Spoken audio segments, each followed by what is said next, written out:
dərsə başlayırıq. Şəhərdə arxa sürmə dərsimizi. Maşının iş dəfəsidir hal-hazırda. Drive rejiminə qoyacağıq. Drive rejiminə, ayaq turumuzda. İndi hərəkətə başlamışdan qabaq nə etmək lazım? Birinci sağ düzgəyə baxmalısan.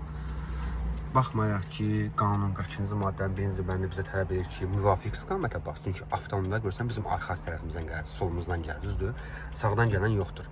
Biz sol düzgəyə baxmalı, sol dönmüşün yanında hərəkətə başlamalıyıq, düzdür? Bunu qanun deyir. Bir də var yazılmamış qanunlar. Mən deyirəm ki, birinci sağ düzgəyə bax. Olar ki, birdən kimsə söykənər avtomobilimizə, baxdıq, söykənən yoxdur. Sonra baxmalıyıq orta düzgəyə. Orta düzgədə baxın. Ola bilsin maşının arxasına kimsə söykənər. Maşında görsən bu gündə dünya inkişaf edir, elektromobil maşınlardır, motorxananın səsi gəlmir.